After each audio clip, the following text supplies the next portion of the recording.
We'll go back over here until that mic gets there. I got their mic. Yes. When Voyager first started, I know a lot of people thought there should be romance between Chakotay and Janeway. Oy. Because that's what Hollywood does. I thought it was very nice to actually see a show in which two people work together and were friends, but not romantically. And why do you think that was? Because I had to put my foot down. Of course they wanted that. Everybody wanted that. It's human nature to want that. Meanwhile, I've got a complement of 165, a crew of 106, lost in space. Because the captain can't find the gas station, right? So I'm going to call into my ready room, Chakotay, for a little pick-me-upper. I went to the heads and I said, gentlemen, ladies and gentlemen, you don't understand. What's good for the goose is not necessarily good for the gander. This isn't going to work. It's fine for Bill Shatner to be hopping from planet to planet. He'll go down hopping from planet to planet. Or even Mr. Stewart. God bless him. But I don't think that I was of childbearing age, can do this and successfully woo the demographic that I want to woo, which is young men, ages 20 to 35, ages 20 to 40. I want them to regard me seriously as a commander. So they didn't like that very much. And you know what they did instead? They gave me the holodeck. Oh yes, they punished me. And who did I create in that holodeck? What funny guys did I come up with? Janeway starved. Can you imagine after 6 years for one kiss? Who did I come up with? Who were those guys? Fairhaven, Fairschmaven? Ooh, it was insane. But I'm glad I didn't sleep with Chakotay. Although I did sleep with Lieutenant Paris. Don't you remember? We had lots of little lizards in the turbo lift.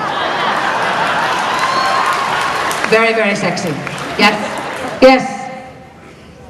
Thank you, Ms. Mulgrew, for coming to DragonCon. My pleasure. And speaking to all of us. I remember you as Mrs. Columbo. Oh, long memory. All of your roles have been inspirational to everyone. I have one question, which is kind of a fan-based question. As being one of the leading women in science fiction, have you had a chance to talk to Mary McDonnell from Battlestar Galactica? No, I adore her, any though. Thoughts? I don't think of her as Battlestar Galactica. To me, she dances with wolves. And to me, she's one of the great actresses of her generation. And this is a wonderful and beautiful actress. But no, I haven't. She's here, though, isn't she? Yes, she is. No, I'll have to stop by her. Where is she? I'll find her. Oh, she's doing a panel?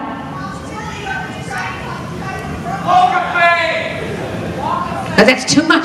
All right, I'll find her. Yes, sir. You. Hi, I love you to bits. Thank you. I'm extremely nervous talking to you.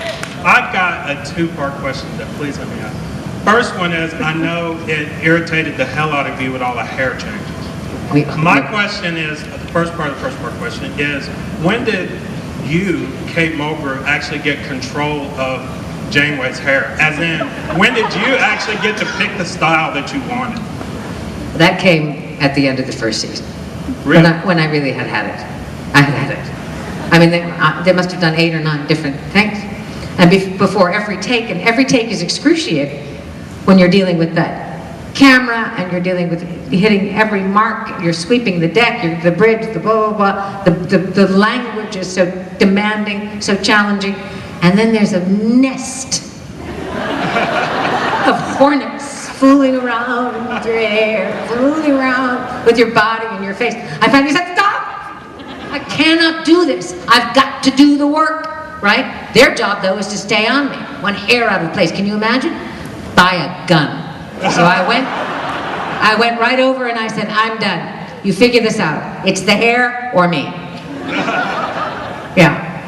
Patrick Stewart? Not a problem. No, but I'm just being fair. He just got to walk on and do his thing. Do you understand? Do his thing. No wonder it was so bloody great, right? But I had a legion of women all over me. So one season, and I said, none. Let's brush it back, let's use mine, you can cut it, done. So they did. That was fine. Not particularly becoming, but it let me work. And that's what I wanted to do. Right? That's the problem always with being a woman, right? But this is Star Trek. I'm the captain. I don't have to look pretty. There should be a vast denial in this room. No. Yes, sir. Madam, who's next? Oh, it's a double part. Yeah, double. Because you love me to bits, right? Okay, go on. If my partner and I were on the crew of Voyager, and given that you married Tom and B'Elanna, would you marry the two of us? Who's your partner? Right there, Will. Yes. Your partner is a man? Yes. Yes, you're gay? Absolutely. Yes, this is the one thing that has been left out of Star Trek. Absolutely. And they need to correct this. I am a huge proponent of equal rights for love. So they need to move that out. I tried my best over 7 years. And that will be the next step. And I would marry you, yes. Although the institution of marriage has its holes, doesn't it? Has its problems, gentlemen. Don't you agree? One person for the rest of your life. Yes, yes, madam. May I give you a gift? Yes, you may. I could be Elizabeth Taylor and say, is it shiny?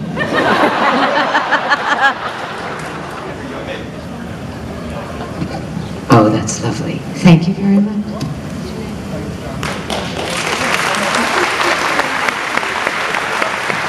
What a nice guy. Thank you. Made a wonderful collage for me. I like stuff like that. Thank you. Yes, ma'am. What was your favorite episode to make?